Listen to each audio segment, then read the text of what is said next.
It was a year like no other. With a draw tag for mule deer, time was on my side. Patience was going to be key. The restless preseason mornings were spent scouting, planning, and practicing. All the while thinking that this is my year to claim a true trophy.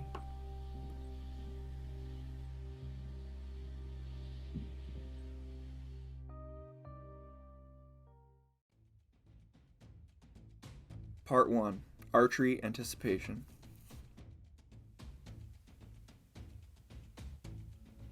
There's something unexplained about the feeling you get before the first morning archery hunt. Excitement and nerves can leave a person a little rambunctious at times. The sleepless nights have led up to this moment, and while time was on my side, having been drawn, I was not going to pass down on a nice-sized buck. Archery hunting requires patience and stealth. Having all areas of the body covered is a must during this season. Without the thick cover of forest or brush, crawling and laying low rely on this. The brisk Saskatchewan mornings always providing us with a natural canvas in the sky. Hunting in the early fall also showcases the velvet on the antlers of these bucks.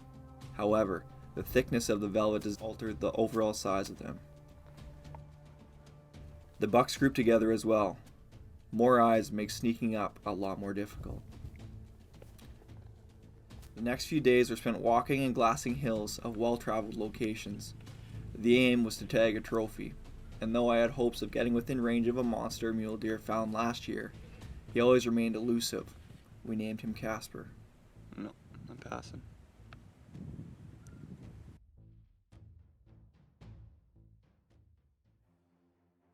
While Casper remained nowhere to be seen, patience was wearing thin. We changed locations with the chance of spotting another decent buck for archery season. With archery season in September, it was technically still summer, and so came the ease of hiking and usually good weather. Here we are, it's the afternoon now, and it's about 70k winds, I think they projected. Yeah, no doubt. It's crazy in here now, and then just got about halfway into where we wanted to go, and it started to rain on us, so now we got a little bit of a rain delay. Dad found one decent shed there, so. I wanted up to Kelly's in it. Yeah, he must have missed that one. I don't know how, it was on the side of a hill. But anyways, if he thickened up, he might be a shooter, so stay tuned and hopefully we can bring you a big boy.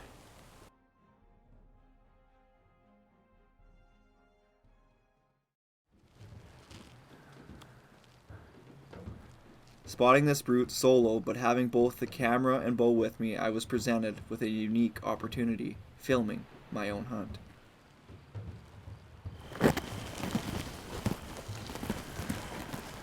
Alright, so we're just on one of the big boys from last night that we seen.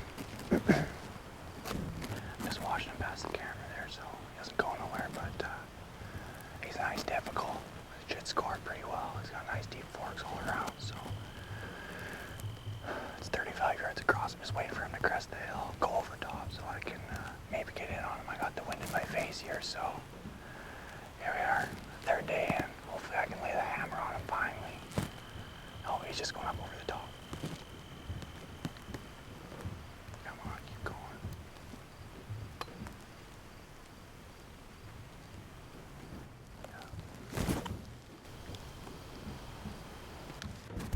Oh yeah, he's good.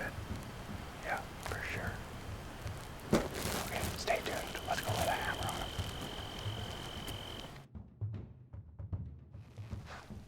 I took my boots off to help tamper down the noise of me crawling with both the camera and bow.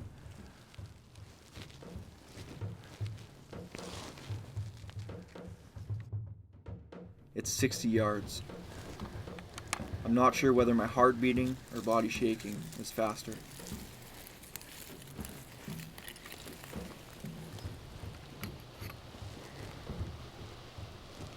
The aim was to get this guy on camera, but obviously not to have him see me. I had to have both my camera and shot lined up at the same time. The camera hits a spot in the dirt and actually sets the perfect angle for it, which allowed me to present a shot at him. The buck spotted me setting up the camera. After a brief moment of both of us frozen, I snapped out of it and reached for my bow.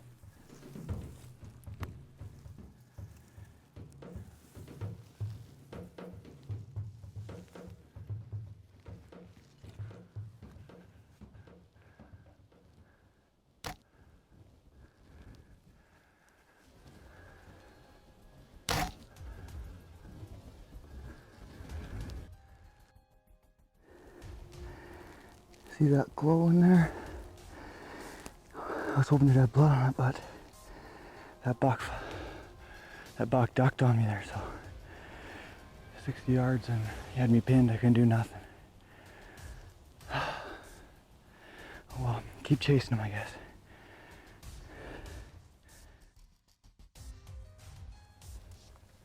A final push in archery season saw my dad, Kevin, and I seeing a few deer running over a couple hills to our east. Stragglers, being quite young, served as sort of a lookout tower for the others that went behind them. After they too went behind the hill, we pursued. We did not expect to find what we did over the hill.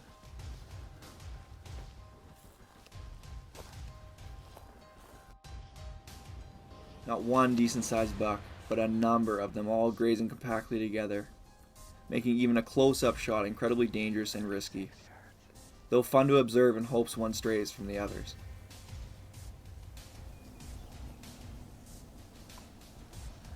The one in the middle, being the widest and biggest of the group, seems strategically surrounded himself, increasing the level of difficulty of this hunt.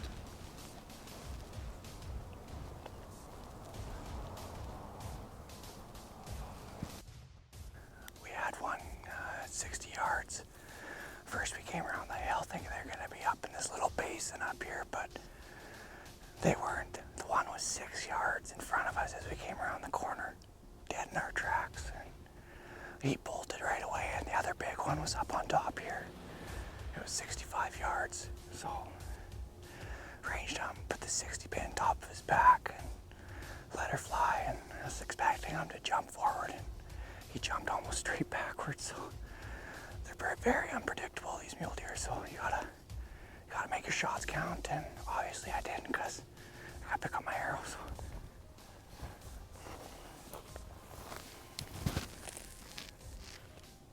You want that to be your head, the whole arrow, not just the knock. Though I may have had my share of misses in archery season, I was motivated to remain patient and keep my eyes open for Casper. We knew he was in the area, we just could never locate him when it counted. We walked from dawn till dusk, searching, hoping. 30 yards. Why couldn't it be a big boy like that?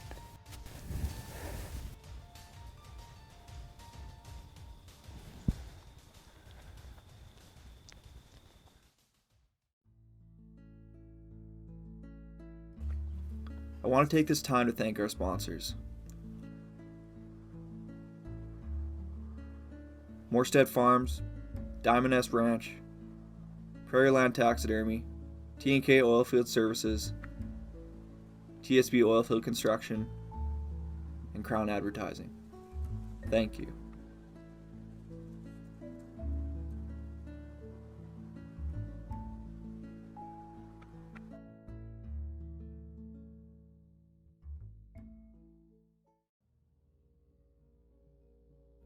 Muzzleloader. With little signs of Casper in the last few days, we ventured more east than our normal hunting grounds. The diversity of game was instant.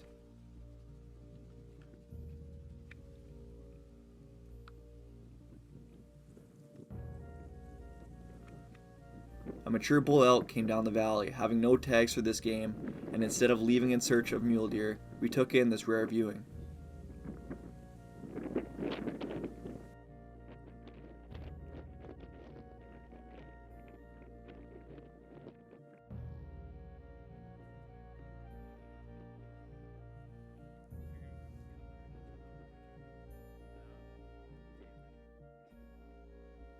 Not one, but two bull elk, along with a herd of cow elk, appeared across the creek, onto the wide plateau coming off the more forested hills. With With a larger bull coming in our direction, we eagerly waited to see if it would cross the water and continue on.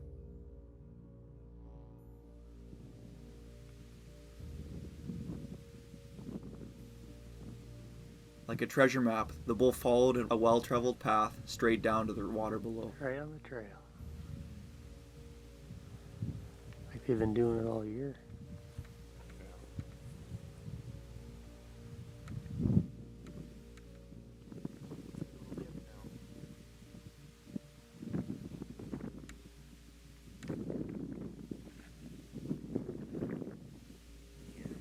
Thirsty.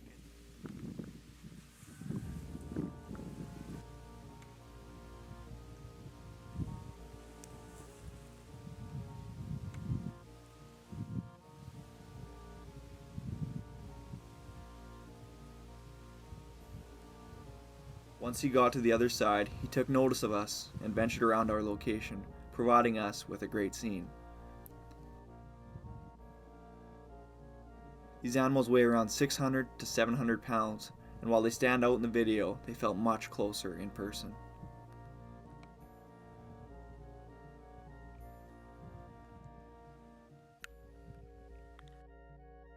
It's downtime like this that hunters share stories about.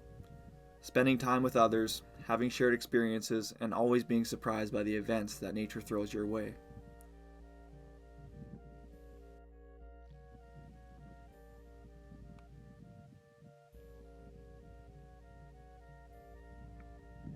As unique of an experience as it was, the hunt for a trophy mule deer had to continue, and so we carried on.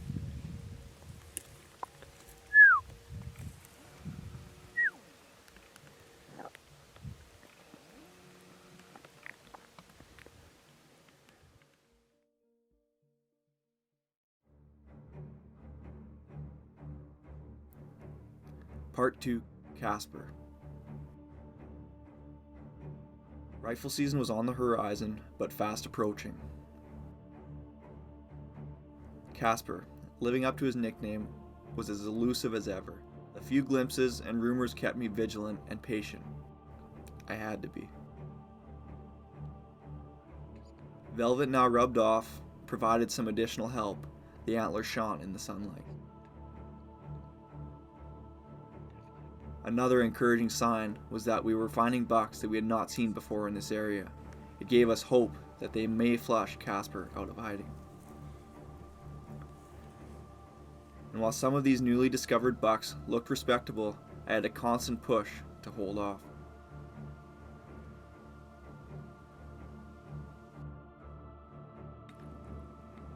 With the rut being off for a few more weeks, the bucks still remained bunched together. Casper was never in these bunches, though we glassed them constantly. As night approaches, the deer venture out of the hills and begin grazing. This is always the perfect time to spot potential shooters and strategize for tomorrow.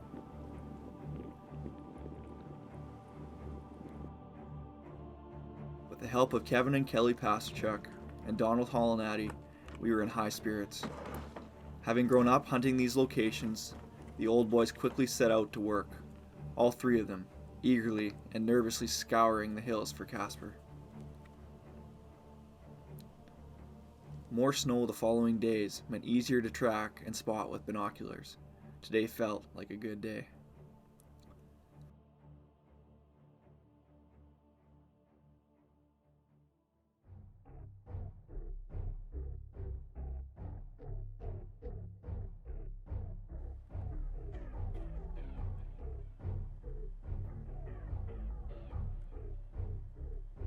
First light saw two decent bucks. Their dark fur stood out in the lightly fallen snow, as is the case in the last light. Deer tend to be up and about during these times, making scouting top priority.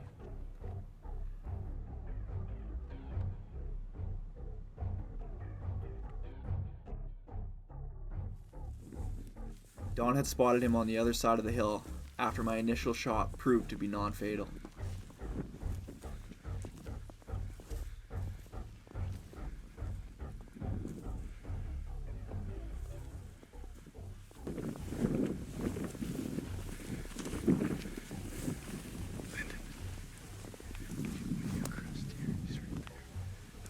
We had to quickly regroup and come up with a strategy. Fast.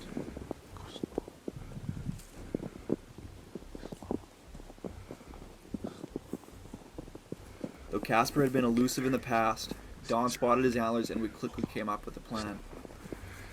Stand up. Put it right on him. To your left. No, I'll get him to stand.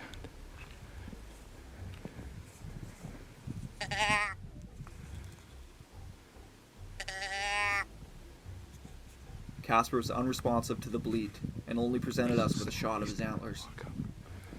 Walk up till he's in view. Is that him? I had to get around on him to get a different angle. Slowly step up.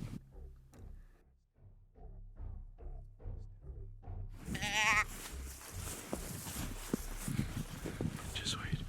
As I kept one eye on the antlers in the bottom of the cattails, I had the other on the snowy hill I was on. I grabbed handfuls of grass so as not to fall or slide down. Worried that any slight attention to the hill would allow Casper to run up the hill out of sight, my heart pounded, my hands shook, teeth gritted.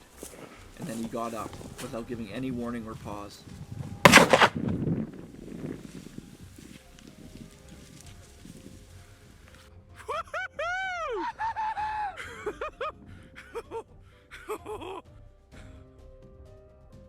To say that was the happiest moment of my life would be close. A huge swell of emotions filled inside of me.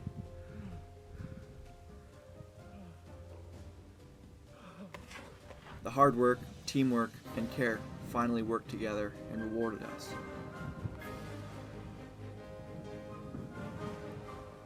Casper, the elusive trophy mule deer, who we had seen years prior but never had the opportunity to hunt, was finally harvested.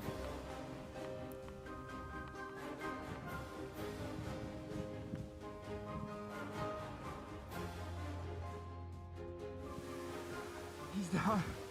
He's down. Holy.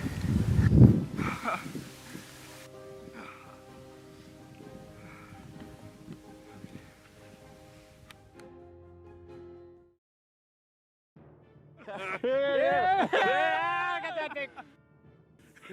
Here, you guys walk up. I'll film if you want. Oh, whatever, she's on there now.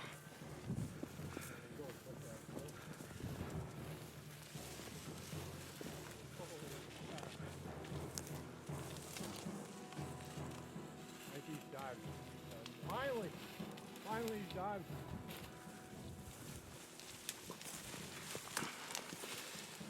Nice. Nice. Holy man. That was worth the wait. Character there, eh? That was worth the wait. All them miles. Oh, all the miles, early morning. I'll give you this, we'll move them over. Yeah. Back leg, eh?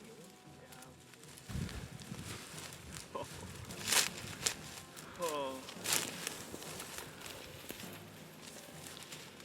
Nice. Wow. Look at that. Look at this one. We got hooks to pull them out. Yeah. Handles. Wow.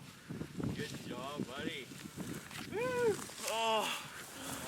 These big boys are work. Patience. Keep going. You're going to get them. Get them.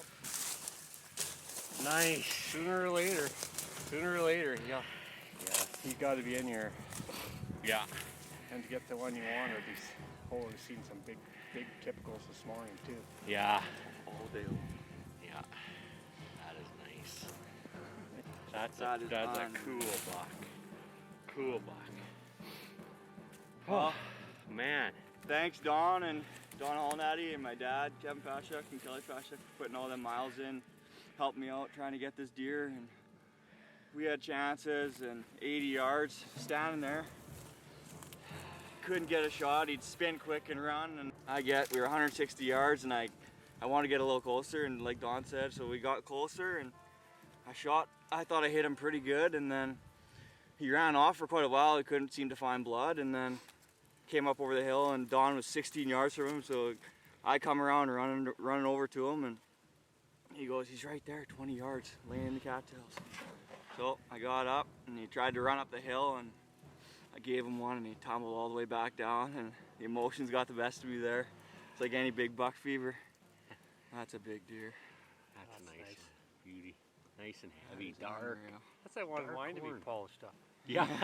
You had to wait a little longer. Oh, Yeah. I'm not No, crying that's if cool. either one. Nice little gun racks on the side there.